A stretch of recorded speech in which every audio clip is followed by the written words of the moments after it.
Couch, Bind. Scrumcast. Buenas a todos, soy Bruno del Águila, cambiando los botines por el micrófono y hoy me encuentro con Santiago García Bota. Santi, bienvenido. Bueno, Brunito, gracias. Muchas gracias. Por favor, Santi, hace tiempo que tenía ganas de charlar con vos, ya en esta faceta de post-rugby como jugador, porque ahora estás entrando en otra faceta de la preparación física y del entrenamiento. Así que, Santi, para empezar, me gustaría que te presentes a la gente de la mejor manera en la que creas que podrías presentarte. A mí no me gusta poner palabras en la boca de nadie, así que creo que lo mejor es que uno se presente como mejor cree. Santiago García Bota, ex jugador de rugby de Belgrano en Buenos Aires. Pasé por Jaguares, por Harlequins en Inglaterra, bueno, y los Pumas. Y bueno, pude terminar mi carrera de nuevo en mi club. Y ahora, bueno, ya de vuelta en Argentina, haciendo un poco todavía haciendo esa transición de ex jugador hacia, bueno, el entrenamiento, obviamente de rugby y bueno, también desde la preparación física que bueno, me estuve formando en los últimos años míos como jugador y bueno, sigo ahora haciendo un máster en alto rendimiento, así que bueno, muy contento de estar emprendiendo este camino. Ligado al rugby como jugador y después al final cuando ya uno no quiere seguir como jugador, también ligado, Santi. Creo que eso, todo lo que jugamos al rugby es lo que soñamos por ahí. Me gustaría que para empezar, para ir contando un poquito sobre vos, vayamos un poquito cronológicamente, digamos, por lo que fue tu carrera. Preguntarte por tu etapa en juveniles en Belgrano, en Buenos Aires. Contanos un poco cómo fue que te fuiste enamorando del deporte, si era algo que ya lo conocías de toda la vida, que venía de familia, o si encontrás un momento en el que por H o por B dijiste, che, qué locura que es esto del rugby, quiero dedicarme a esto. Sí, creo que se fue dando medio naturalmente, un poco más de chico, siempre por ahí me acerqué al rugby, pero bueno, normal, por ahí como en el colegio, como cualquiera. Y después por ahí creo que el momento en que me hizo un poco cambiar fue el Mundial 2007. Justo, bueno, yo en ese año tenía 15 años, o sea, justo medio empezando la etapa de juveniles. Y bueno, eso como que me hizo hacer un cambio, sinceramente, y empecé a ver el juego un poco desde otro lado y empecé a sentir por ahí algo diferente y a tomármelo un poquitito más en serio. Obviamente que a los 15 y 16 años todavía es muy temprano, pero nada, la verdad que por suerte en el club teníamos la oportunidad de desarrollarnos muy bien como jugadores y bueno, esa etapa de juveniles creo que estuvo buenísima. Y después, bueno, te decía eso de naturalmente, porque es como que tuve la suerte de hacer como todo el caminito, de pasar por todos los escalones, desde, bueno, no sé, en ese momento teníamos seleccionado juvenil de Buenos Aires, M18 creo, M19, después hice M19 Pumitas Sudamericano, M20 Mundial. Después de ahí, bueno, seguí más o menos ligado en el sistema WAR y jugué para Argentina 15, en ese momento se llamaba Jaguares, pero bueno, ahora por ahí es Argentina 15, varios partidos o torneos de ese tipo. Y bueno, y después pasé a jugar ya, bueno, puedo firmar contrato con la UAR para participar de Jaguares a partir de 2016 y bueno, y ahí ya estaba también involucrado con Pumas. Y bueno, y después del 2019, después de 4 temporadas en Jaguares, a fin de la cuarta temporada me fui a Inglaterra por 5 años y volví el año pasado. Y eso, bueno, fue como medio todo el ciclo. Y volví y terminé mi carrera. La segunda, hice la última parte, la segunda mitad del top 12 del año pasado. Eh, Así que bueno, que eso era por ahí algo que siempre había querido hacer y la verdad que medio como que cerró justo las ganas de volver nosotros como familia a Argentina y bueno, justo nada, caer acá a Argentina en junio y poder jugar, sí, habrán sido 12 más o 12 partidos con el club. Así que estuvo lindo cerrarlo por ahí como siempre había querido hacer. Completísimo, Santi. Me gustaría que ya que dijiste algo que me llamó la atención de esa manera de subir escalonado, por todas las concentraciones, por ejemplo, digamos, primero lo provincial, después te vas sumando a las concentraciones nacionales. Me gustaría si podés identificar un momento en el que dijiste, che, ojo que hago la diferencia, ojo que eras bueno, ¿no? En esto. ¿Hubo un momento en el que te diste cuenta de eso en particular? Esa es una buena pregunta y la verdad es que, o sea, de ese lado siempre me costó un poco por ahí por mi forma de ser, es como que siempre me costó verme de esa forma y siempre, y por ahí bueno, me sigue pasando ahora desde otro lado, por eso me doy cuenta que es más un tema mío que otra cosa, que siempre siento que puedo dar más o que falta algo, entonces como que siempre tengo esa sensación y nunca como la satisfacción de por ahí es como que, bueno, sí, estoy bien haciendo lo que hago. Entonces, la verdad que como jugador yo siempre pensaba que, viste, las típicas inseguridades que por ahí, nada, me imagino que le pasarán a todos, pero en mí era como, siempre era, che, bueno, no sé si soy tan bueno, no sé si los demás, viste, siempre mirando un poco a los costados y la verdad es que, bueno, se ve que algo bien hacía porque si no, como que, no sé, me hubieran sacado antes, pero era como que yo en mi cabeza era siempre ese estado que bueno, es como que en algunas cosas pienso que es negativo porque te genera esa como insatisfacción constante o por ahí ese tipo de sentimientos más negativos y por ahí la parte positiva es que un poco te empuja siempre a querer mejorar. Y eso, bueno, por eso para bien y para mal creo que eso fue el motor, porque es como que ese mismo estado mental en el que yo me ponía me permitía siempre apretar un poco más, ¿viste? Y querer estar dando más. La parte mala era que venía con una carga mental o emocional, bueno, grande, pero, pero bueno, que por suerte más o menos la pude llevar, ¿viste? Seguro, seguro. Bueno, acá estás hoy en día, así que seguro que la llevaste bien. Con todo esto que nos contás, también otra de las preguntas que me surgen es el preguntarte si el rugby toda la vida fue el sueño que tenías o la meta que tenías como vida, si pensabas desde siempre en dedicarte al rugby y poder vivir del deporte, o fue algo que se fue dando y cuando llegó el momento de firmar el primer contrato dijiste, che, puedo vivir de esto. No, creo que es un poco de las dos. Siempre estaba eso presente y bueno, era un poco el sueño, lo que yo aspiraba, bueno, pero a la vez trataba de, por esto mismo que te contaba recién, era como que bueno, a la vez poner los pies sobre la tierra y saber que por ahí las cosas por alguna razón u otra, no necesariamente se iban a dar de esa forma.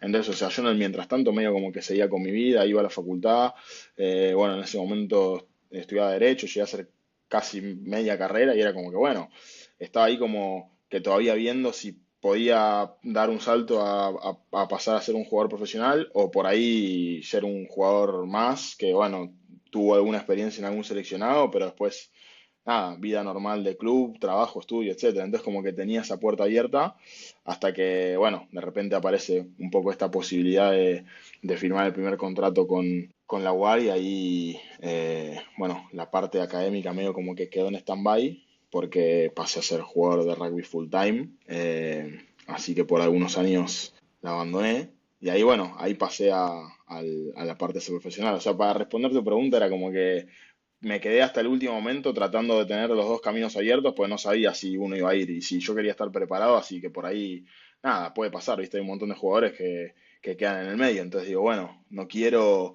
perseguir un sueño que después se quede en la nada, entonces como que tenía la puerta de hacer la vida normal abierta. Después por suerte tuve la fortuna nada, de poder vivir otras cosas un poco más divertidas, pero bueno, eso fue más o menos. Perfecto, se entendió perfectamente, Santi. Hay algo que sí necesito que me aclares. Bueno, yo tengo mi investigación, ¿no? Que hago para prepararme un poquito la entrevista. El contrato este que nos hablas de la UAR, ¿fue antes de haberte ido a Francia o fue después? Porque tenés un paso en la temporada 2014-2015 donde das el salto a Europa, te vas como Joker Medical al Stade francés. Contanos un poquito y ubicarnos sobre cómo se dio ese momento también de pasar de jugar en Urba al salto a Francia, al top 14, ¿no? Sí, no, ese contrato de War fue después, o sea, la primera experiencia profesional mía es como decís a fin de 2014, que bueno, yo juego temporada con mi club, juego semifinal de Burba y a la semana siguiente me voy a Francia a hacer un Joker, que fue de octubre a enero más o menos, que bueno, en el momento fue medio como una desilusión volver, porque era como, bueno, me quiero quedar acá, no me quiero ir de esto, y fue también medio como emocionalmente un shock porque volví a Argentina en enero y no quería saber más nada, ¿viste? Era como que ahí se me vino medio todo abajo en el sentido de que por ahí toda mi motivación o las ganas que yo tenía de la manera como me entrenaba y demás, creo que fueron algunas semanas de que no lo quería hacer más, ¿viste? No quería ir al Pladar en ese momento, no quería hacer nada. Y nada, después por esas cosas tengo la oportunidad de ir en 2015 a una Pacific Cup, ahí con Pampas 15. Y ahí es como que medio como que, bueno, esa oportunidad como que me da de nuevo por ahí la energía que necesitaba. Y después de ahí vino todo, después de esa Pacific vino una oferta de la UAR para firmar un contrato y ahí es como que bueno, me volví a meter, o sea, al final es como que creo que fue, todo pasa por algo y el hecho de por ahí haber vuelto en enero de París fue como, bueno, si yo me hubiera quedado un montón de cosas probablemente no las hubiera vivido. Así que creo que mirando para atrás fue como, eh, nada, definitivamente bueno. Eh, Seguro, seguro. Llegaste con 23 años, si no me equivoco, a Francia.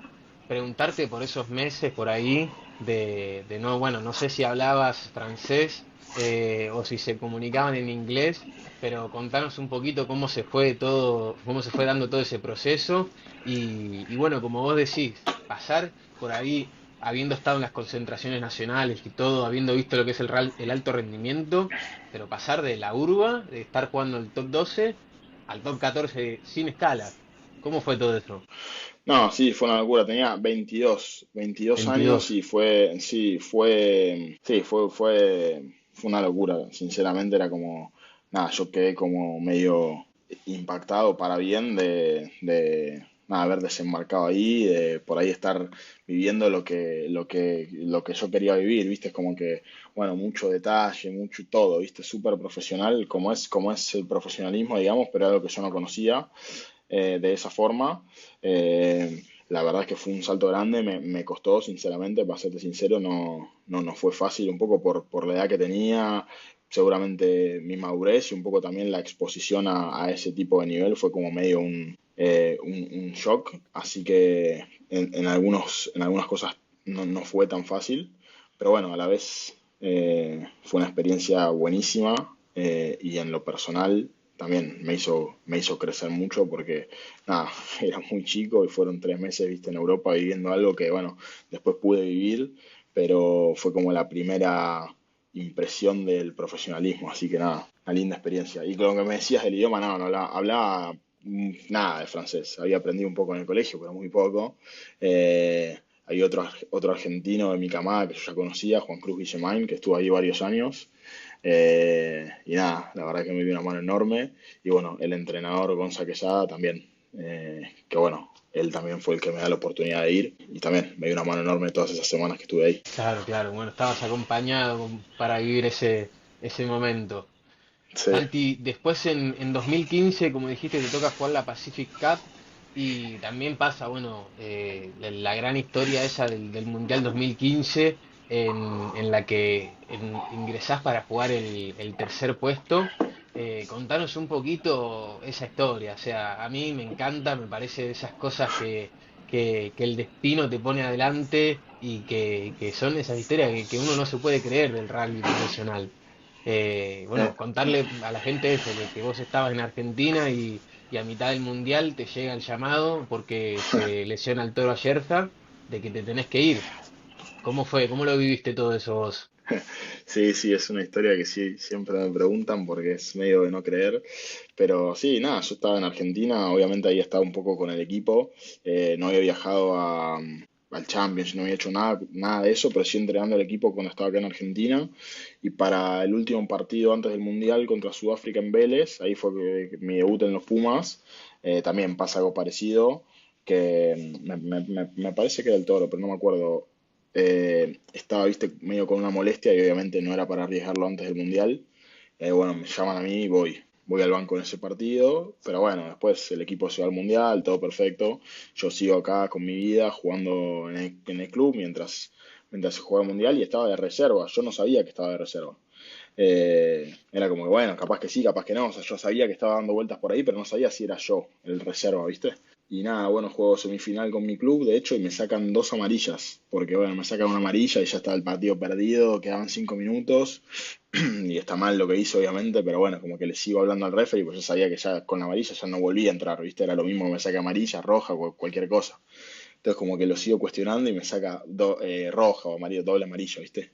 Y nada, me voy al vestuario, no sé qué, y en el vestuario, no sé, viene alguien y me dice, che, vos sos reserva, no sé cómo había llegado, ¿viste? Que alguien en el mundial, no sé si algún manager o quién, que a mí me habían sacado roja y yo era reserva, no, si tenía roja y pasaba algo no podía viajar, no sé qué, me dice, no, tenés que andar a hablar con el referee, no sé qué, bueno, voy a hablarle al referee del vestuario, le pido disculpas, obviamente porque había estado mal, también, bueno, estuvo bien que pueda acercarme y decirle eso. Y después me dice, sí, quédate tranquilo, te paso dos amarillas, no te van a suspender, nada, listo, perfecto. Ah, quedó. Y a la semana, creo, o algo, de nuevo, seguía con mi vida, yo había ido a entrenar al Pladar, en ese momento creo que entrenábamos en Champa, y estaba yendo, y me llama, me parece que el Cheto Santamarina, y me dice, che, ¿dónde estabas? Me dice, no, estoy yendo al Pladar, 9 de la mañana en Panamericana y Marque, creo que estaba. No, estoy yendo a plan, me dice, no, volvete a tu casa, se lesionó el toro. Esto era jueves, el partido era el viernes. Jueves a la mañana, se lesionó el toro, así que vení, que vas al banco mañana. Yo, ¿qué? Bueno, pum, ahí, nada, vuelvo para mi casa temblando, ¿viste? Asustado, obviamente contento, pero asustado. Y vuelvo a mi casa y estaba mi papá y me dice, ¿qué haces acá? No, me voy a Inglaterra. ¿Qué? No, bueno, pum, me hago medio un bolsito y me fui a Seiza, me vino a buscar alguien de la Unión, Pedro, y me llevó a Seiza.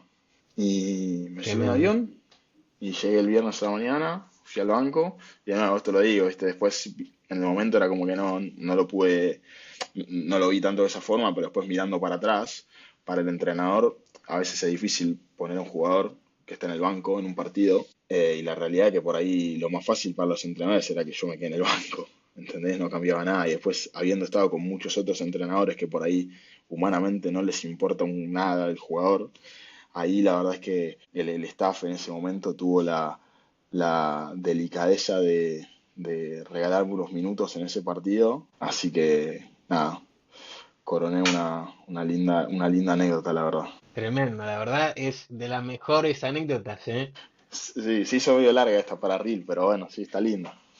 Está Es linda. hermoso, es hermoso. Santi, después de eso, bueno, te toca, como bien dijiste antes, firmar ya el contrato con la UAR para ser parte de Jaguares.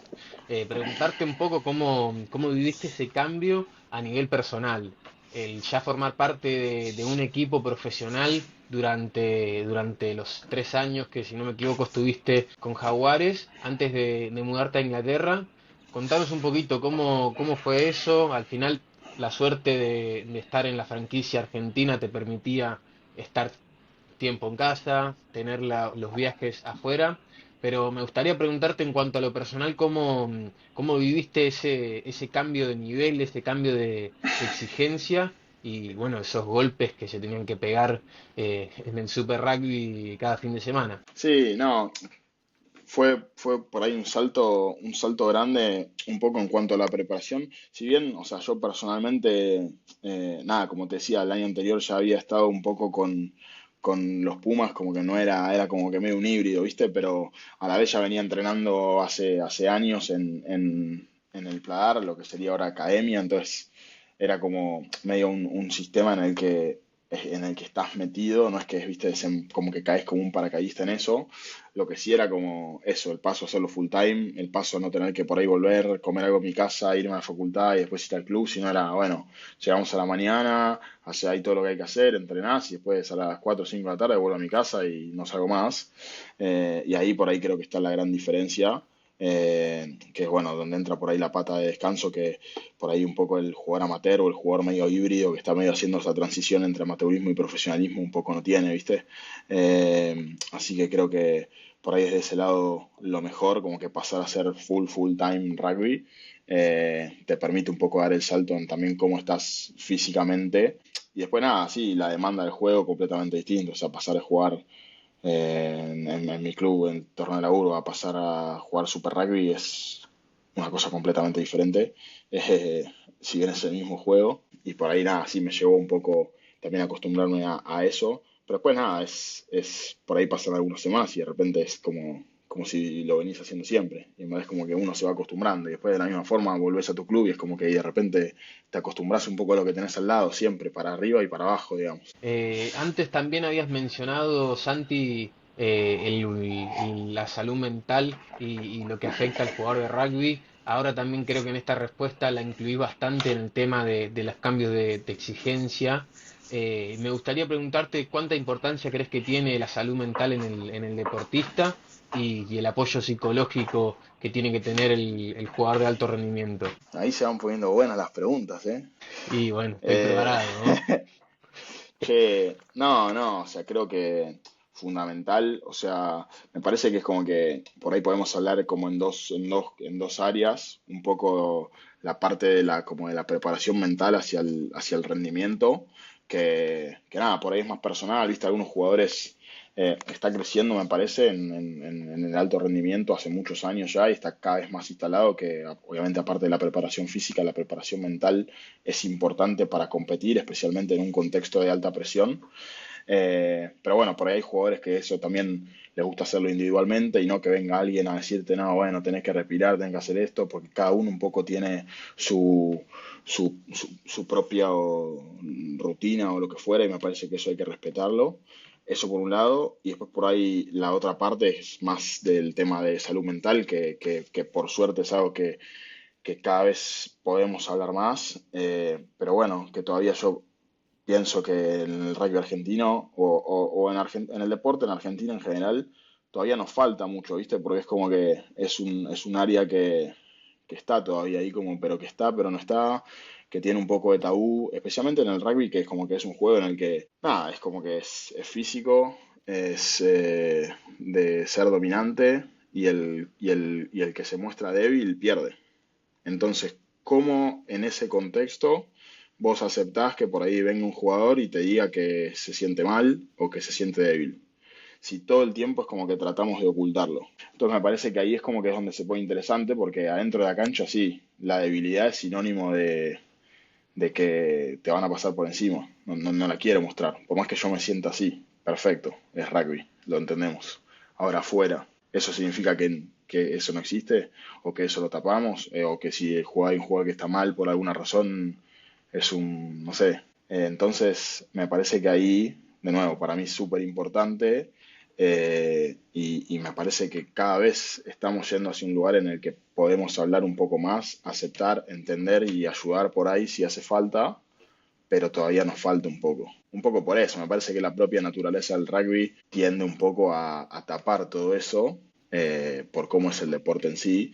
Me parece por ahí que el desafío es mantener al deporte en sí como es y queremos que nuestros jugadores sean como son, dominantes y que, nada, lo que ya sabemos, pero a la vez también que no los va a hacer menos dominantes el hecho de que por ahí se puedan abrir y hablar o contar cómo se sienten o cómo están o lo que sea. Me parece que está bueno darle un poco lugar a eso. Pero bueno, también a la vez es generacional. Por ahí si hablamos con un entrenador de que tiene 50 años, te dice, y bueno, no sé, me está diciendo una estupidez. Porque, nada, es algo que antes ni siquiera existía, ¿viste?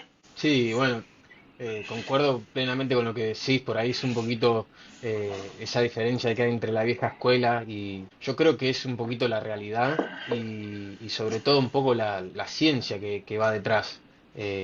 Todo esto no es que a una persona se le ocurrió que hay que prestarle también atención a a la parte psicológica del jugador, sino bueno, que está refutado con estudios científicos que avalan que los cambios son sustanciales. Santi, me gustaría preguntarte sobre todo por seguir por este lado, de la salud mental y preguntarte, ¿en tu carrera te ha tocado vivir momentos de titularidad? ¿Te ha tocado vivir momentos en los que también sabemos que la profesionalidad incluye ser parte de un plantel en el que a veces no te toca jugar? Y como dijiste antes, por ejemplo, podemos poner el no haber sido parte de los mundiales, el no recibir llamados de concentraciones nacionales. Me gustaría que nos cuentes un poco vos cómo lidiabas con esa frustración de que una semana te toque estar en un equipo y otra semana no, y tener que seguir en el alto rendimiento, tener que seguir demostrando, ¿no? Sí, digamos, creo que cuando empezás a verlo y aceptarlo como que es parte de un contexto en el que vos estás, cambia, ¿viste? Porque la frustración pasa un poco hacia otro lado, pues la frustración en sí no te lleva a ningún lado positivo. Eh, entonces por ahí es un poco entender primero qué es parte de y segundo el por qué de alguna razón. Un poco primero tratar de transformar esa frustración en algo positivo, ¿viste? Es como que en algo que te pueda hacer mejorar. Entonces me parece que si uno se queda solamente con la frustración, no vas a salir nunca ahí, no vas a sacar algo bueno. Me parece que por ahí la forma más beneficiosa para el jugador cuando se encuentra con esas situaciones. Primero es tratar de entender el porqué, que obviamente ahí tenés que tener la suerte de tener entrenadores que sean lo suficientemente comunicativos y honestos, que a veces, bueno, es difícil. Y una vez que sabes el porqué, vos tenés una herramienta para trabajar en lo que necesitas para ser mejor. Entonces ahí ya pasa a estar en tus manos, ¿viste? Y un poco también bueno, soy parte de un equipo, tengo un entrenador que piensa esto y que por esta razón no me elige. Bueno, ¿cómo puedo hacer para que me elija? Y manteniendo también esa comunicación con tus propios entrenadores es como que bueno, yo estoy acá porque quiero mejorar y quiero aportarle al equipo. ¿Qué tengo que hacer? Bueno, esto. Y ahí lo puedes hacer y vas a mejorar.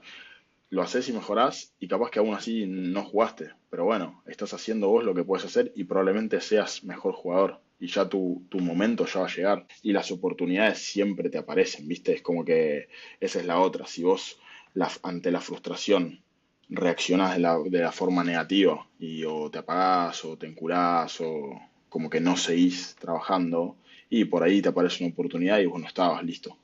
Mientras que si esa frustración la canalizás y la transformás en algo positivo, cuando aparezca la oportunidad, porque va a aparecer, cuando aparezca vos vas a estar listo, vos vas a levantar la mano y ahí por ahí de un día a otro cambió una situación que para vos era negativa, de repente se transformó en que, y bueno, aprovechaste la oportunidad que tuviste y ahora nada, te subiste al barco y estás adentro del equipo. Me parece que esa es un poco la forma de verlo, o sea, yo personalmente siempre traté de verlo así. De nuevo, ahí te digo, es la parte buena de por ahí ser muy crítico y muy autoexigente, era como que nunca pensaba, era como, che, no me ponen porque siempre buscando cosas afuera, no, siempre trataba de buscarlas en mí y eso, bueno, me permitía tratar de yo mejorar, independientemente de si después jugara o no jugara o si, nada, las decisiones pasan por otro lado. Y simplemente a veces también es como que entender y aceptar que capaz que vos por más que hagas todo lo que hagas, hay un entrenador que le gusta más a otro jugador y es así, por más que no te guste. Si elegís encularte Seguro. con eso y quedarte enroscado y no vas a ir a ningún lado. Seguro, nada. Creo que quedó perfectamente explicado, Santi. Siguiendo por este lado, sin ánimo de que la entrevista se vaya para abajo ni nada, me gusta hacer siempre una pregunta que es sobre el peor momento deportivo que te ha tocado vivir como jugador y sobre todo que nos cuentes cómo fue que lo superaste. Es una buena pregunta, ¿no? O sea, por ahí, que encima es raro porque fue justo un año en el que jugué bastante, pero por ahí no lo disfrutaba mucho, no me sentía del todo pleno. Si bien mirando para atrás, por ahí es uno de los años que más partidos jugué, que por ahí fue en 2018. Que nada, me tocó jugar bastante en Jaguares y estar involucrado también bastante en casi todos los partidos de Pumas, me parece, de ese año. Pero bueno, había por ahí algo que en el medio hacía un poco de ruido de nada, por ahí la forma en la que estábamos trabajando en ese momento. Y bueno, yo por ahí soy muy de la parte, valorar la parte humana de las cosas, más allá de que, obviamente en un contexto de alto rendimiento, de profesionalismo, necesitamos ganar, necesitas resultados y necesitas todo el tiempo estar acá y nada, jugar bien, no solamente ganar. Obviamente que teniendo en cuenta ese contexto, aún así, por ahí la parte humana me parece importante y para mí es un motor para llegar a eso.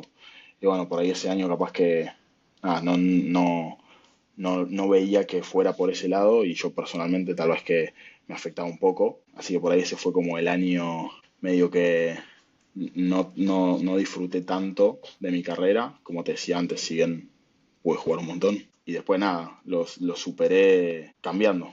Porque con cambios que no, decisiones que no tomé yo, que es por ahí cambio, sale un entrenador y entra otro.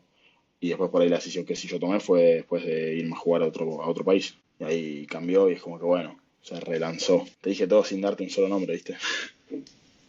No, está bien. Acá esto tranquilo que es un espacio. Te di una pista Para igual. mí, para mí, sí, pero para mí este espacio tiene que ser para que el jugador sea el protagonista, entonces vos sos libre de decir lo que quieras. Santi, hay algo que me llama la atención de todo esto que comentás, que es un poquito el contar la parte negativa del rugby, para darle por ahí una salida, una solución a esto. Hoy en día que sos entrenador, que estás enfocado más a la parte de formación de los futuros y de los jugadores actuales de rugby, me gustaría preguntarte sobre aquellas cosas que sentís que te faltaron por ahí en tu época como jugador o como estas en las que no estabas de acuerdo, que te gustaría cambiar ahora que tenés la oportunidad de ser el que está del otro lado. No, por ahí volvería un poco a la pata más humana de las cosas. Me parece que, o sea, como deporte, ¿viste? Y por ahí es un tema que está ahí medio dando vueltas también de que tanto hablamos de los valores, que creo que está bueno, pero si vamos a hablar tanto de eso, bueno, después tenemos que actuar en consecuencia. Porque si nos vamos a llenar la boca de un montón de cosas que en palabras son todas muy lindas, pero después puertas adentro nos comportamos de una forma que no tiene tanto que ver con esos valores como que pregonamos, hay como una inconsistencia ahí, ¿viste? Entonces me parece que es un poco volver a eso, tomar todos esos valores y tratar de verdad llevarlos a la práctica. Y eso para mí en el día a día se traduce un poco en la parte más humana, lo que te decía por ahí, lo que hablamos hace un ratito de la parte mental o de salud mental de los jugadores, o sea, que haya un espacio en el que las personas se sientan libres de un poco poder expresarse, es como que por ahí, nada, nosotros tendemos a un lugar en el que todo está medio como reprimido, porque siempre hay que estar con cara de culo, apretar los dientes, no te puedes reír porque significa que no te importa y si estás mal, que no se note. Bueno, no sé si están así, viste, ir a un lugar en el que cada uno se sienta libre un poco de poder expresarse para bien y para mal, y a la vez poner a la persona antes, ¿viste? Es como que, y por ahí lo veo hoy en día en la diaria, por ahí de un club, es que me parece que eso está recontra carente, ¿viste? Entonces de repente juego, no juega un jugador y esas conversaciones no se tienen capaz en el amateurismo. O sea, a veces se tienen hasta en el profesionalismo y no la vas a tener en el amateurismo, que un jugador deja un montón de cosas de lado para jugar y de repente lo saca del equipo por lo que sea y no sos capaz de ir y decirle, che, el otro un jugador me parece mejor. Sé honesto, como es que la verdad capaz que es y esas conversaciones no se tienen, en mi forma de ver, ¿viste? No siempre por mala intención, sino muchas veces porque es más fácil evitar esas conversaciones difíciles. Pero nada, me parece que el respeto se construye de esa forma, a partir de un poco por ahí de la empatía y de la honestidad. Entonces, como que seamos abiertos en las conversaciones que tenemos, entendamos cómo están nuestros jugadores o qué es lo que les pasa y tratemos de formarlos como jugadores y como personas desde ese lado, porque si no, me parece que no va a ningún lado. Lo que pasa es que ahí yo, y perdón si me excedo a hablar mucho, me parece que es como que el rol del entrenador, más allá aún del entrenador profesional, cuando muchas veces la realidad es que el entrenador entrena para satisfacer su propio ego, ¿viste? Entonces es como que y su ego se satisface si obviamente el equipo gana, ¿viste? Y es lo único que le importa. Y está bien un poco que así sea, porque es como que, listo, alto rendimiento, necesitamos resultados. Pero en mi forma de ver, yo creo que el entrenador tiene que conservar un poco la parte más como idealista de querer desarrollar o formar personas. Porque en definitiva eso es lo que va a marcar la diferencia, ¿viste? Es como que si no, es como que es un estilo de liderazgo que es como muy cortoplacista, basado en el resultado de hoy, y después ese entrenador sale, viene otro y es como que, ¿y qué te dejó ese tipo? Y no sé si me dejó algo. Ahora, por ahí los entrenadores que de verdad dejan una huella son los que lideran un poco desde otro lado y sí, buscan, todos quieren ganar, todos queremos ganar, pero bueno, ¿cómo vamos a ganar? ¿Cómo vamos a construir un equipo exitoso? Y por ahí el enfoque es a partir de poniendo a la persona como primero o por delante o poniéndola al final. Y me parece que bueno, cuando la pones por delante es de verdad lo que te marca. O sea, y eso bueno, en mi propia experiencia fue así. Y, digamos, los entrenadores por ahí que más me marcaron y que más, viste, por ahí respeto, valoro mirando hacia atrás, son los que un poco lideraban de esa forma, ¿viste? Porque después, nada, ganás, perdés, te olvidás, ya nadie se acuerda. En 30 años, nada, ya voy al club y ya nadie me conoce. En 30 años no me va a conocer menos nadie. Y eso le pasa a todos, ¿viste? Es como que lo que de verdad deja una marca por ahí pasa por otro lado. Es mi forma de verlo, capaz que termino siendo un poco idealista en algunas cosas, pero nada, creo que va por ahí y así es por donde yo quiero encarar un poco mi forma de trabajar como entrenador o preparador físico, ¿viste? Es como que dejar una marca, pero, ¿viste? Desde ese lado. Eh, Tratando de entender a la persona lo que le pasa y ayudarla si se quiere a ser mejor deportista o a darle herramientas para lo que sea, ¿viste? Me parece que el deporte es como que es un medio para desarrollarnos mucho más de adentro de la cancha. Bien. Me fui a la Santi, mierda, siguiendo sorry. por la... No, tranquilo que la gente del podcast sabe que las entrevistas suelen durar una horita y pico, entonces estamos todos acostumbrados. No estamos acá por los reels. Preguntarte por todo esto que comentás sobre por ahí las diferencias que hay entre el profesionalismo y el amateurismo. Con toda tu experiencia en el rugby profesional, también te tocó vivir un rugby como el inglés, que es tan particular.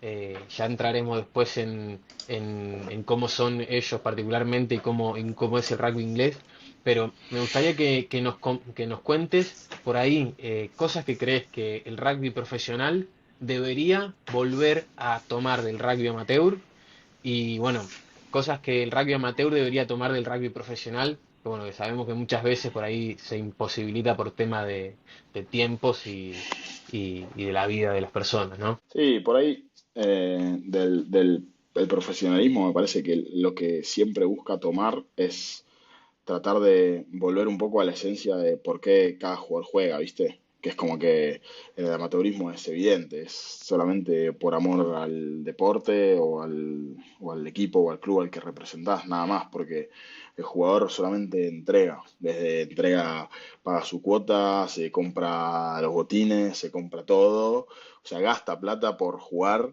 y deja tiempo y posterga por ahí un montón de cosas de hasta de su desarrollo personal por jugar. Y me parece que bueno, el profesionalismo siempre busca un poco traer algo de eso para salir del hecho de, bueno, ¿por qué jugamos? ¿Por plata nada más? No, juguemos por algo más.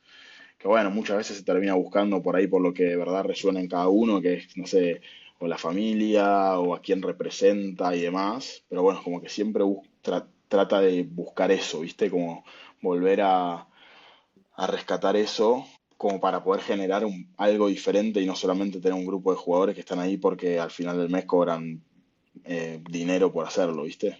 Que tampoco está mal, pero bueno. Y después yo creo que de mi experiencia, o sea, el amateurismo me parece por ahí que tiene muchas cosas tal vez para mejorar. No necesariamente todas vienen del profesionalismo, porque tampoco es que en el profesionalismo se hace todo bien. Pero bueno, si así yo me encontré con un montón de cosas que en el amateurismo que de verdad me sorprenden, un poco por la cultura que por ahí tiene, que en algunas cosas está buena, pero en un montón de cosas yo siento que es negativa, ¿viste?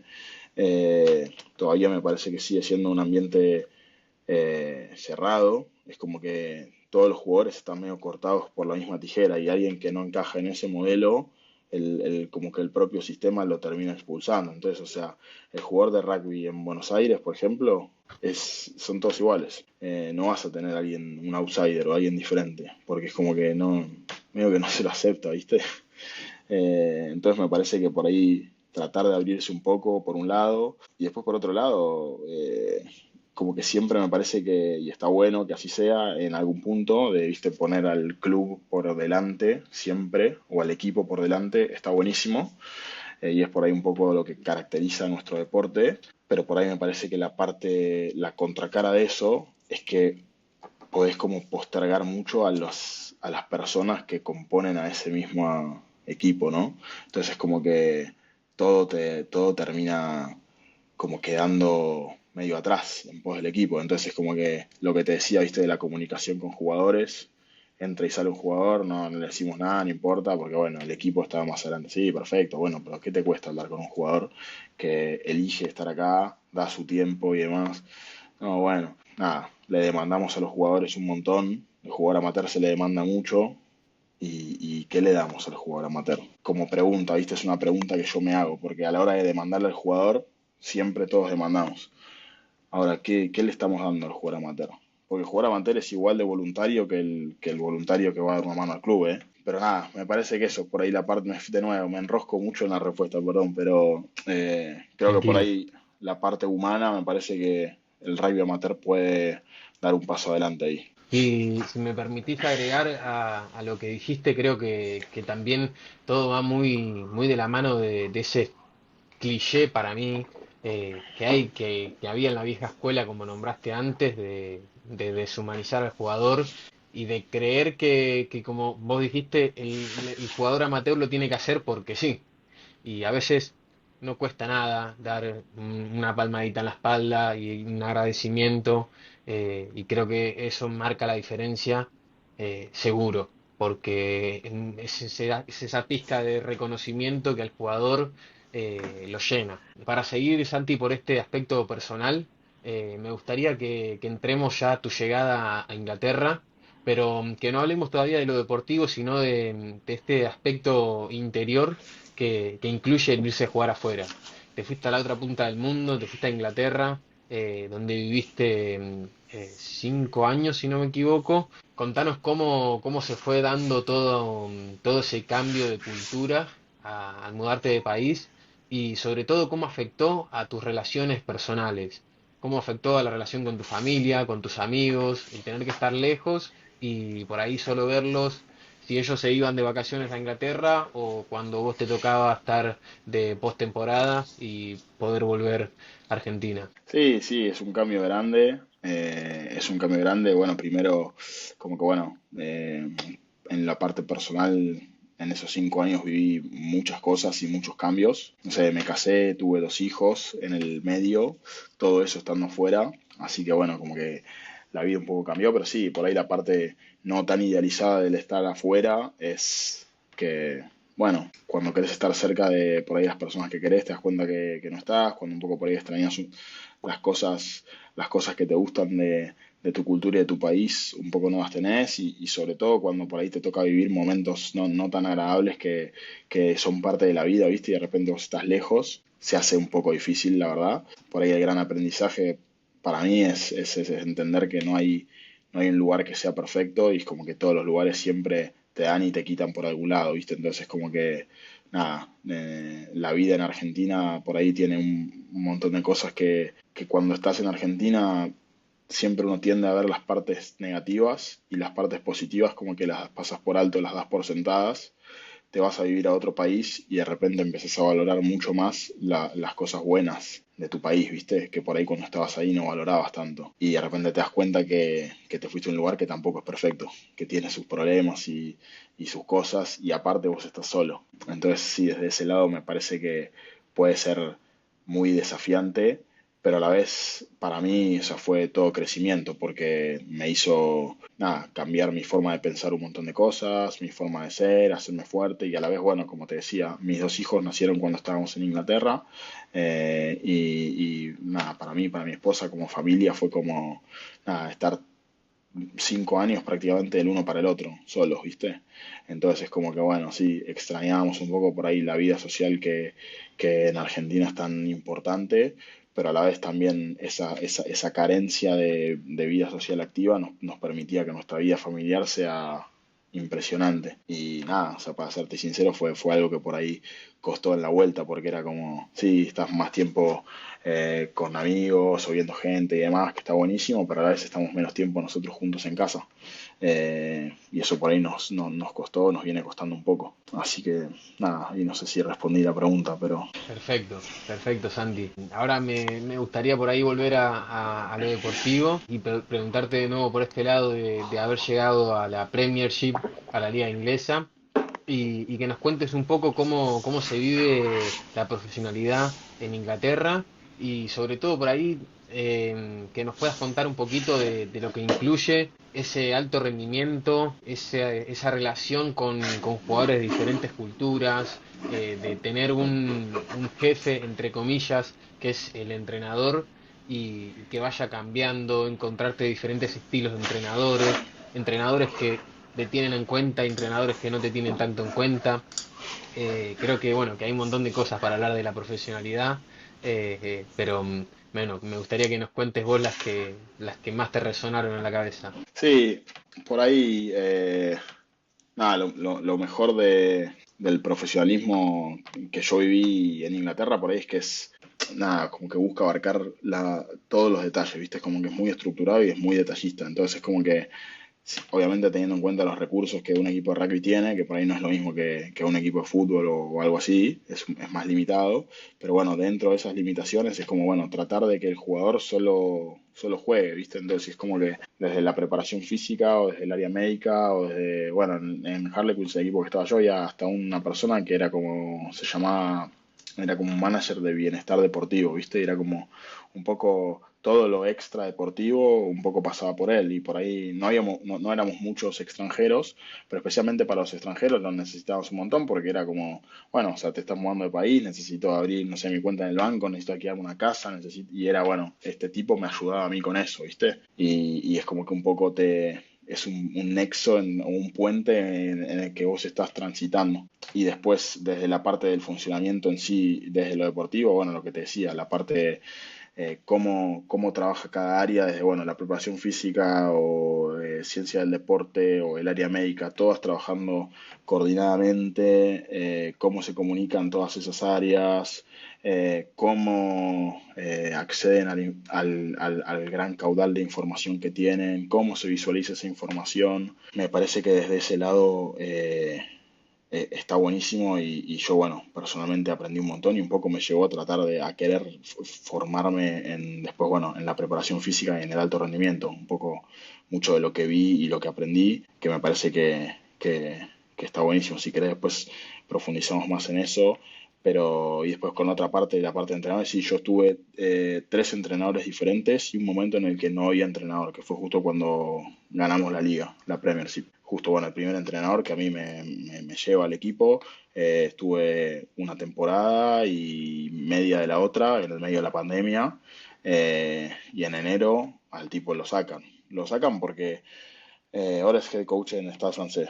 Tiene un estilo de liderazgo particular, y muy dominante y muy avasallante, y quería hacer todo, pero no dejaba a nadie hacer su trabajo. Entonces, no sé, por ejemplo, el preparador físico o el científico del deporte iba con su GPS, ¿no? Había de entrenamiento planificado, no sé, una hora, suponete. Y el tipo entrenábamos una hora y media capaz, y el flaco hacía apagar los GPS, suponete, ¿no? Para que tengas una idea. Porque Tremendo obviamente lo si que los GPS contás. sí, sí. Y ese año epidemia de lesiones, ¿viste? Era como lesiones por todos lados, no solo musculares, de todo tipo. Pero bueno, si la carga está como mal. Pero yo, bueno, hablando un poco con el flaco, sí, sí, bueno, pero yo me hace apagar el GPS, ¿entendés? ¿Cómo va a trabajar ese tipo que no lo dejas trabajar? Mal. El resto de los entrenadores, así cada uno con su rol. Estaban como todos de una forma rara, que yo todo esto lo vi cuando el tipo este se fue. Era como todo el mundo como que floreció, ¿viste? Porque cada uno hacía su trabajo y los dejaban hacer su trabajo. Y eso hizo que el sistema o el todo funcione bien. Pero bueno, porque había salido como este estilo de liderazgo medio tóxico, que metía las narices en todo, que quería ver todo, que quería participar en todo, y claramente iba en detrimento de la performance del equipo, ¿viste? Y bueno, ahí se fue y estuvo 6 meses el equipo sin head coach. Se quedaron todos los asistentes y como un director deportivo que había, que medio como que agarró medio la coordinación de esos entrenadores asistentes y como que medio que el equipo se automanejó y terminamos ganando la liga solo, sin head coach. Y nada, después vino otro que era un estilo completamente diferente, un neozelandés, de nuevo como súper humano, pero por ahí poco firme y le costó un poco porque bueno, no es tan fácil y hay muchos egos en un equipo como ese y le costó. Y después vino otro que era como medio en el medio, ¿viste? Era como más directivo, pero a la vez como que probablemente él quería meterse en todo, pero sabía que no era lo suficientemente inteligente como para saber que esa no era la manera. Entonces como que medio que dejaba trabajar, pero con un estilo como muy directivo. Y ese fue el último que tuve. O sea, sí, cambia completamente todo. Bien, bueno, creo que lo explicaste también a la perfección el tema de las diferencias y de cómo cada entrenador por ahí intenta, otros no, como bien dijiste, encontrar ese equilibrio.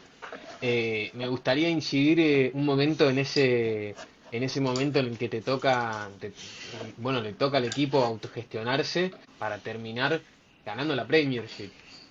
Si podés hacer una pequeña retrospectiva de lo que pasó, ¿a qué le podés atribuir esas victorias que les tocaron, que además daban vuelta a partidos, que por ejemplo la final con un 28-0 abajo? ¿Qué se respiraba? ¿Cuál era el ambiente que había en el equipo al saber que por ahí, bueno, sí, que algo tan básico o que todos damos por sentado que es tener un entrenador, no estaba? Sí, yo creo que ahí como que el equipo floreció, digamos. Harlequin justo tiene como una cultura y una identidad de juego más que nada que como que estaba apagada por la forma en la que quería que jugáramos el entrenador que salió. Y era como que no terminaba de ir con un poco la identidad del equipo, ¿viste? Y el tipo este se va, o lo echa, mejor dicho, y era como, bueno, me acuerdo que nos juntan a todos ahí, y era como, che, bueno, se fue. Y el tipo ni apareció, nada, recaliente, obvio. Y era, bueno, ¿qué hacemos? Y nada, fue como medio algo, medio raro, pero a la vez como que muy bueno, porque era como medio libre, ¿viste? Pero obviamente funcionaba y empezamos a jugar otro rugby, completamente diferente, que es un poco la identidad de juego de Harlequins, que es más, ¿viste? Jugar mucho la pelota, no usar tanto el pie, sí estructurado, pero no tan estructurado. Y ahí es como que fue, y ese por ahí son los partidos que se ven en esa segunda mitad de temporada, ¿viste? Muchos puntos, mucho ataque, en defensa sí conseguíamos muchos puntos, pero nosotros atacando hacíamos muchos puntos también.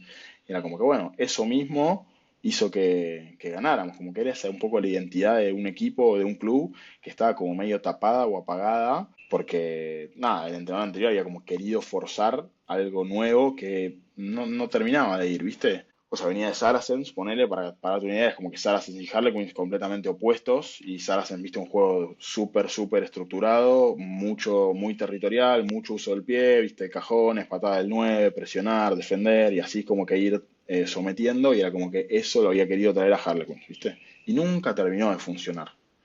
Se fue, o lo echan a este tipo, todo eso a la basura, era bueno, juguemos a lo que jugamos nosotros. Y era bueno, los entrenamientos lo mismo, los entrenamientos era en remera o en musculosa entrenando, jugando al rugby, entrar en calor, jugábamos al fútbol, era como que parecía un chiste, porque si era, es imposible que un equipo así gane. Y sí, ganó, funcionó ahí, ¿entendés? Yo creo que ahí lo que podés tomar es, no siempre copiar y pegar te funciona, no siempre. Seguro. Entonces como que tenés que tener la capacidad de saber con los jugadores que tenés y con el equipo que tenés qué va a funcionar en ese contexto, ¿viste? Bien, Santi, una de las cosas también que me resuena con esta historia que acabas de contar es un poquito la presión deportiva que sufre el jugador. Me gustaría que nos cuentes en tu caso cómo fuiste gestionando la presión a lo largo de tu carrera, si fue algo que te costaba, si fue algo bueno, que llegabas innato el aguantar la presión y saber gestionarla, o cómo pudiste llevar eso en tu carrera. No, si te soy sincero, la verdad es que sí, siempre me costó y no lo disfruté. No lo disfrutaba, a veces era como que ya casi que intolerable, ¿viste? En las previas y demás, me costaba. Y bueno, sé que hay un montón de recetas, también hay mucho trillado, ¿viste? De frases hechas que por ahí funcionan o están buenas, pero no siempre van a ser o no siempre van a funcionar, ¿viste? No sé, se me ocurre decirte que, no sé, la presión es un privilegio o caminar hacia la presión y bla, bla, sí, está buenísimo, todo bien, pero igual yo no me siento mejor por pensar así, sé que es un privilegio, sé que si me siento presionado es porque me importa, sé que O sea, si siento presión es porque tengo la oportunidad de mañana por ahí estar jugando una final, capaz sí, todo bien, pero yo ahora me siento así. Nada, es como que yo después, con un poco más de años, es aceptarlo como una parte más del combo. No necesariamente vas a tener que buscar una explicación para que no esté, va a estar y es parte de, listo, chao. Y después un día la vas a extrañar. Y hoy en día sí, es como que sí, no tengo presión, me siento muy tranquilo, antes de los partidos no me pasa nada, pero bueno, a la vez ya está, lo mirás por televisión ahora, nada más.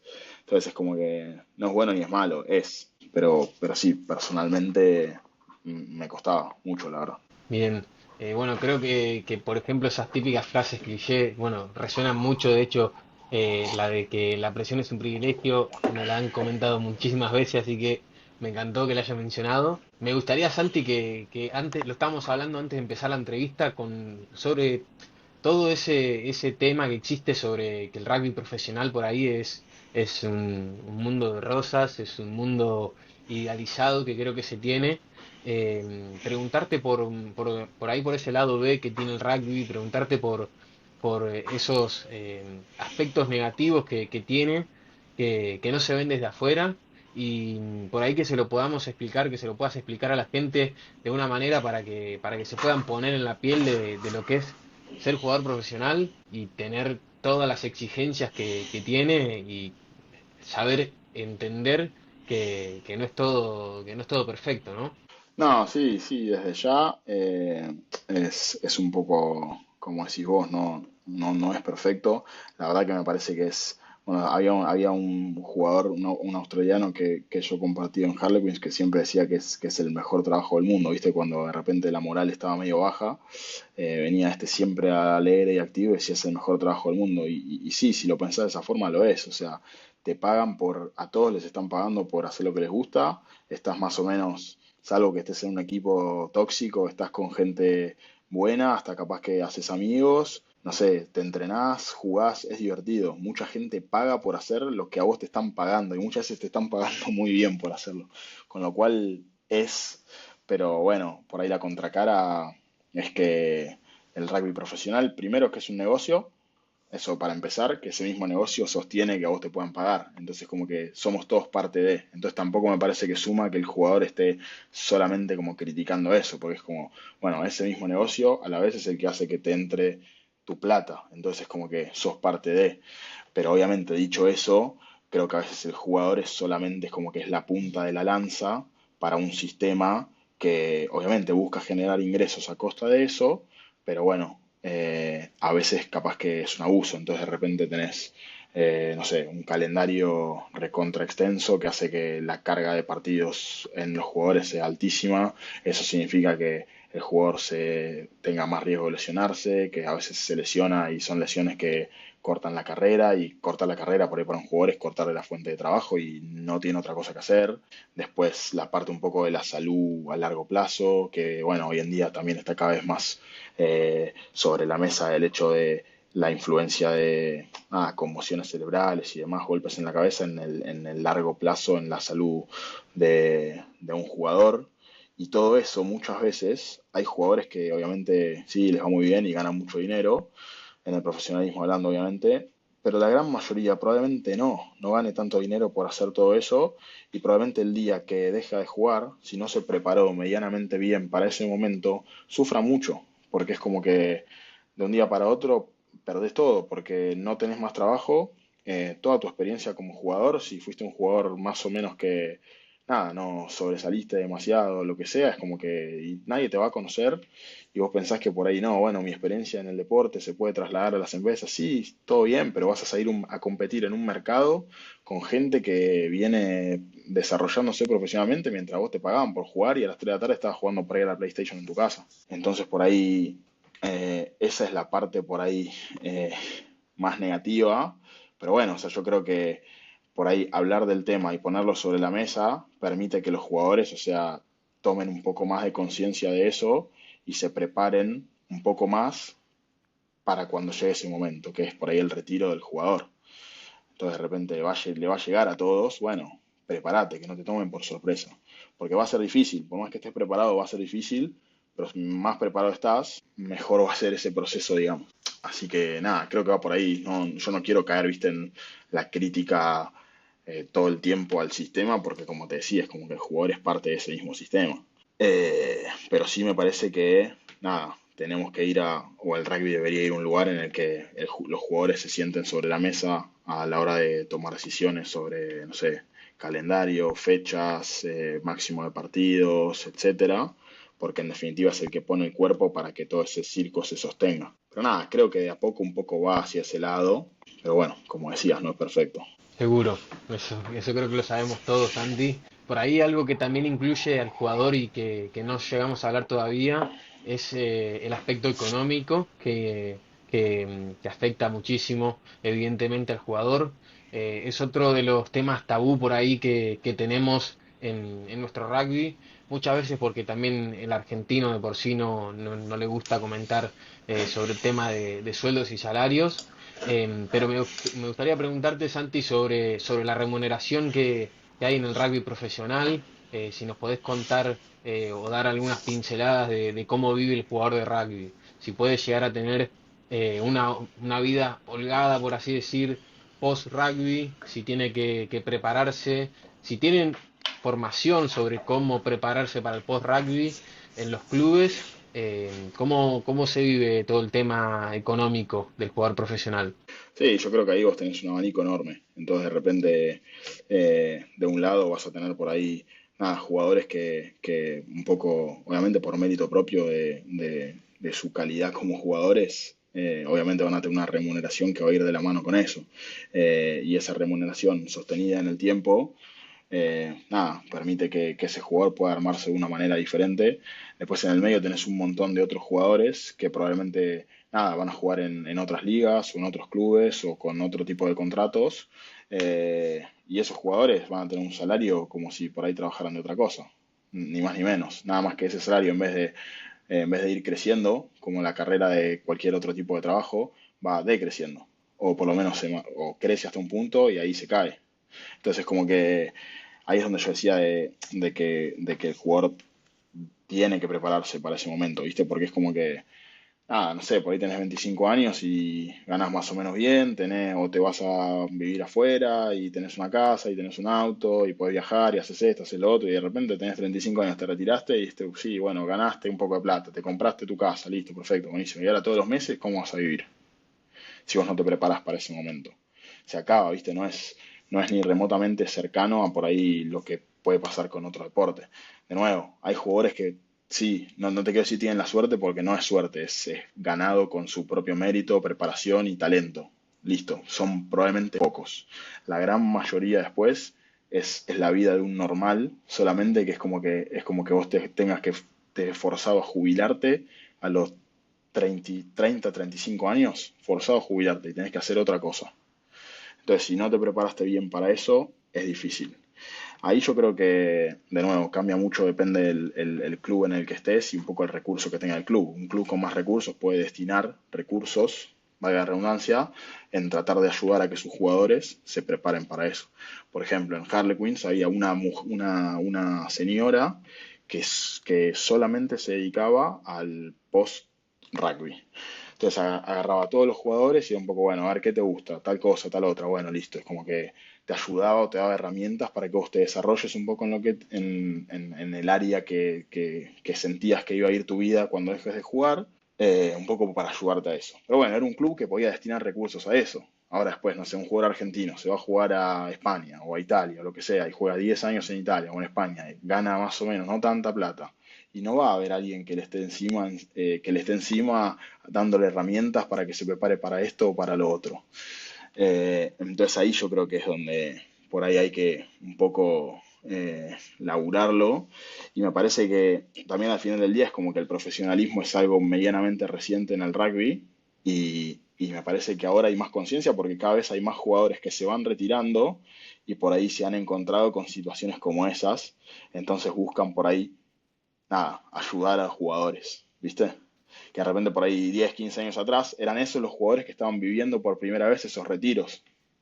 Hoy en día ya tenemos muchos jugadores retirados que han pasado, por ahí algunos la han pasado muy mal, otros no la han pasado tan mal, Entonces como que eso un poco puede ayudar a que, nada, generemos un poco de conciencia entre los jugadores de que, nada, es como una rueda. Hoy un día estás arriba y al día siguiente estás abajo, capaz. Y a nadie le importa. El club ya está, no le servís más, no te va a dar un contrato.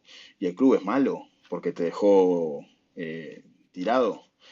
Y qué sé yo, es un negocio, ¿entendés? Cuando el club te estaba pagando estaba todo bien, pero un día el club ya está, no le serviste más y no te va a seguir pagando.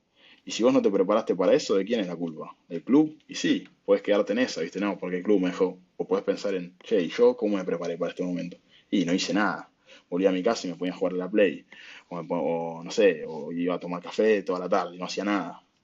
Y bueno, Clarísimo, Santi.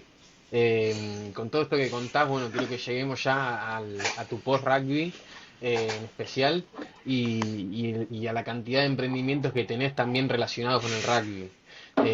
Contanos un poquito qué es lo que buscaste con, por ejemplo, la academia ahora que organizaron.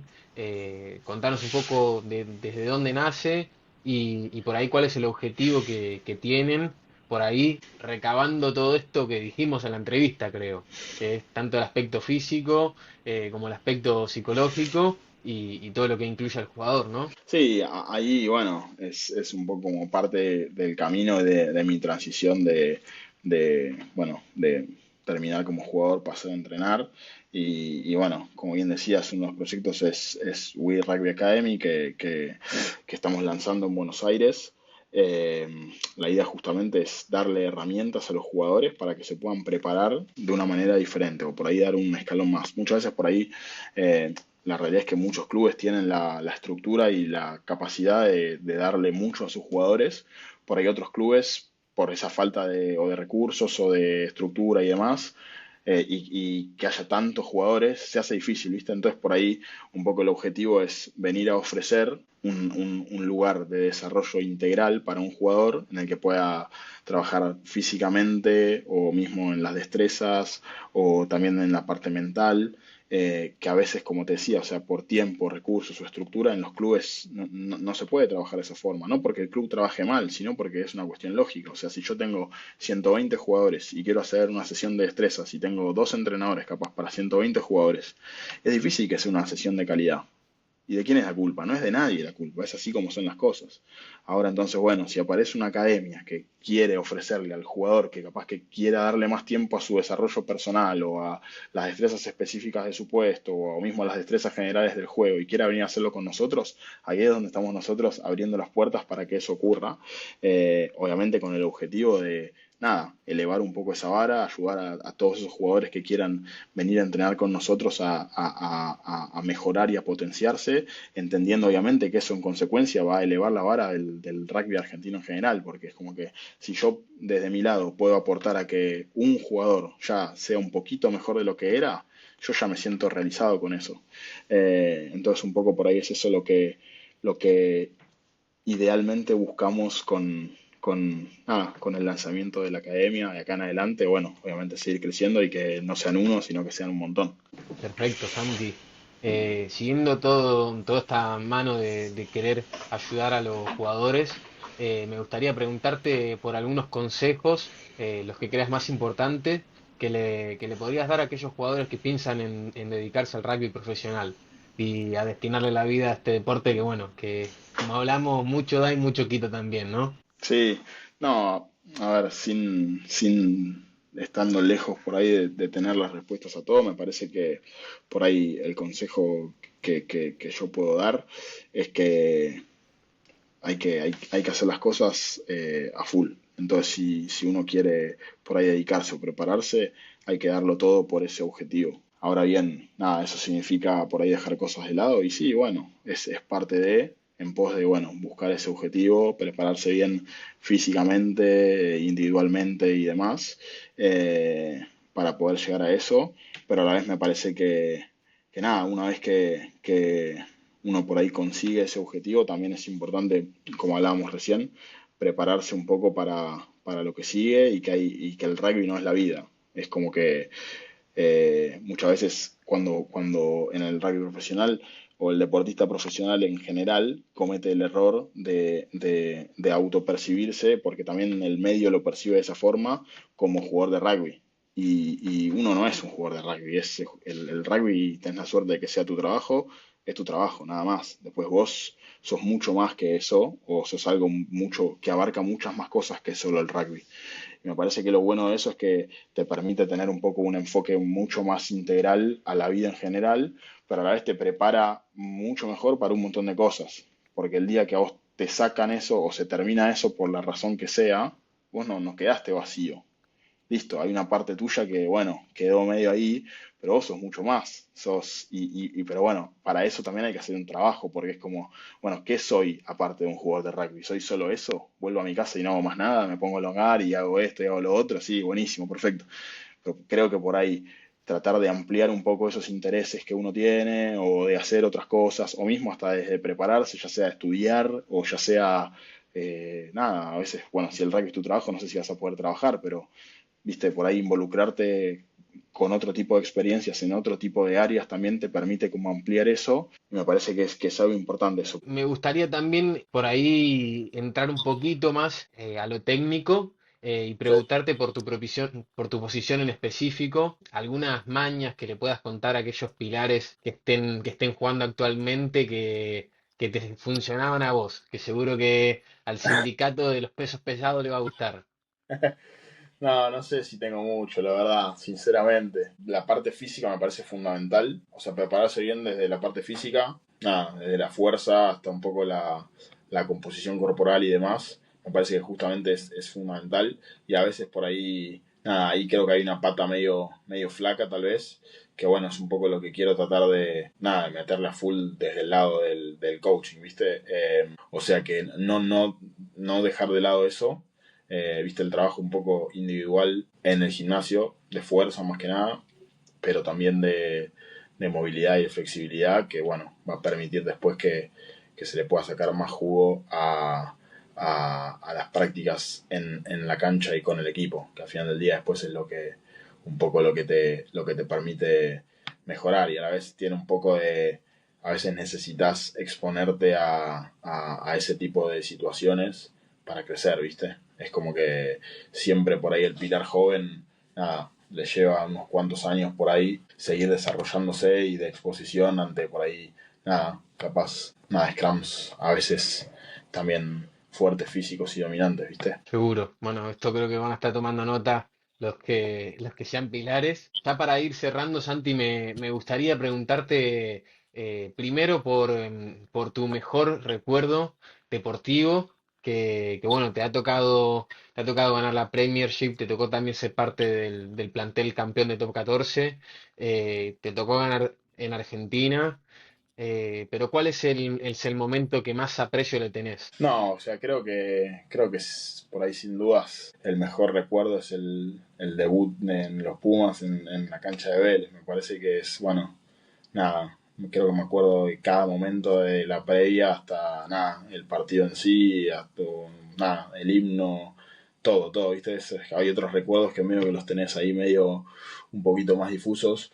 Creo que ese está como muy claro todo y nada, la verdad es que es el momento por ahí de cumplir un sueño que, nada, como te decía, hay un poco de cómo yo pensaba, nunca pensé que iba a ocurrir, ¿viste? Era como que, nada, yo jugaba en mi club en juveniles y pensaba que capaz que no iba ni llegar a jugar en primera, ¿entendés? O sea, ese era mi razonamiento, ¿viste? Y de repente estaba en Vélez y miraba la tribuna y nada, estaba acompañado de todas las personas también que me ayudaron a que yo pueda estar ahí. Y nada, o sea, creo que ese es el que elijo como el mejor recuerdo que pueda tener, digamos. Hermoso momento, me imagino, Santi. Sí. Ya que mencionaste a los Pumas, hay una de las preguntas que quería hacerte.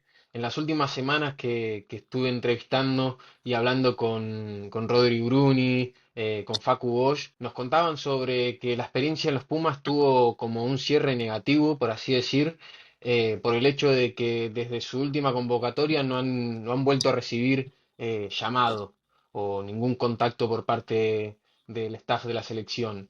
En tu caso, cómo fue ese cierre de la selección? Entiendo que uno en el más alto nivel siempre tiene la puerta abierta, a pesar de las dificultades que lleva con el club, ¿no? Organizar que te dejen y que te permitan ir a una convocatoria con la selección por el riesgo que lleva, ¿no? En tu caso, ¿cómo se dio toda esa relación con tu etapa en los Pumas? No, sí, yo también por ahí no tuve más comunicación. Después creo que, nada, en el medio de la pandemia me parece que por ahí apareció algo porque el tema cuarentenas y demás, si yo estaba en Europa servía, pero no estaba en Europa, estaba en Argentina.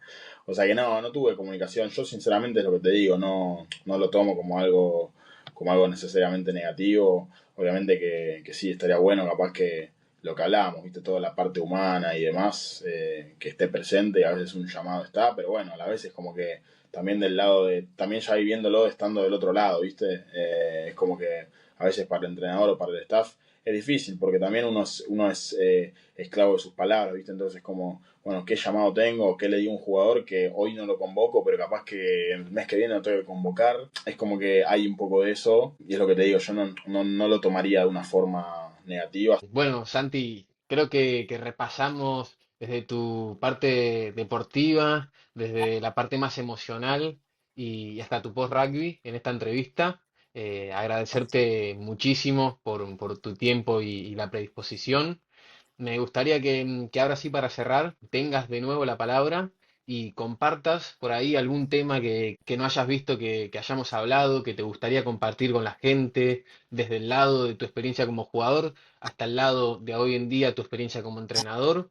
Podés compartir lo que quieras. Y por último, que nomines a 3 jugadores que te gustaría que compartan su experiencia también. Creo que estuvo bueno, hablamos bastante de todo, personalmente no siento que haya quedado algo pendiente, por ahí, nada, la próxima hablamos un poquito más de preparación física, ciencias del deporte o algo así, que me parece muy interesante y por ahí, nada, no tocamos tanto, estoy ahí moviendo todo el teléfono, no, decía de por ahí hablar un poco más de preparación física o ciencias del deporte que por ahí es otra partecita interesante también, pero bueno, ya tendremos tiempo. Después creo que tocamos un poco de todo. Yo personalmente traté de, nada, abrirme y hablar, obviamente, como siempre, sin tapujos, así que, nada, creo que estuvo bueno.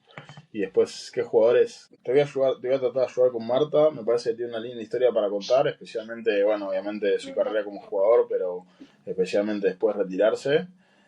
Así que te voy a ayudar. Y después, bueno, sí, Cubo también. Obviamente va a tener muchas lindas cosas, especialmente, bueno, todo lo que está viviendo también de profesionalismo, amateurismo, volver al club y demás. Y también un montón de cosas por fuera del rugby. Creo que está muy bueno lo que puedo llegar a contar. Voy a tratar de ayudarte con él también.